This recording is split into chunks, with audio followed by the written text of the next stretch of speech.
நேற்று நானும் சாரும் ஒன் டு ஒன் மீட்டிங் பேசினோம். அந்த மீட்டிங்கில் நான் பண்ணிக்கிட்டு இருக்கிற தொழிலை பற்றி சாருக்கிட்ட நிறைய விஷயங்களை எடுத்து சொன்னேன்.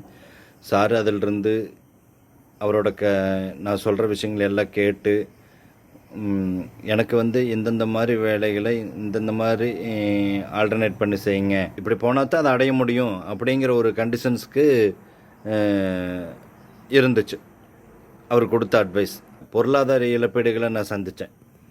ஆனால் அது சாருக்கிட்ட பேசுகிறப்ப ஒரு 5 மினிட்ஸ் 10 மினிட்ஸில் இது இப்படி பண்ணியிருக்கு, ஓகே அடுத்த டைம் இப்படி போங்க, இதுதான் கரெக்டான வழி அப்படிங்கிற மாதிரி ஒரு 10 நிமிஷத்தில் சொல்லி முடிச்சிட்டார்.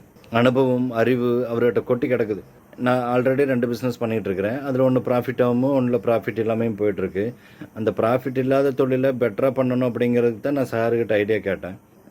கஷ்டப்பட்டு 2 விஷயத்தை செய்கிறத விட ஒன்றை சூப்பராக பண்ணணும், அந்த ஒன்று உன்னதமான தொழிலை பண்ணணும் அப்படிங்கிற மாதிரி சார் சொன்ன விஷயம் எனக்கு பிடிச்ச விஷயம் அந்த விஷயம். ஆனால் அதை அவர் எப்படி அப்சர்வ் பண்ணிக்கிட்டார் அப்படிங்கிறது எனக்கும் தெரியல. ஆனால் எனக்கு பிடிச்ச விஷயத்த சார் எனக்கு சொன்னார். ஆனால் இவ்வளோ நாள் டைம் வேஸ்ட் பண்ணிட்டோம், நான் பண்ணிட்டேன். ஆனால் இனி பண்ணுறதுக்கு தேவையில்லை. ஏன்னா எனக்காக சார் சிரமப்பட்டு சில விஷயங்கள் சொல்லிக் கொடுக்குற விஷயங்களை நான் ஃபாலோ பண்ணாலே போதும்.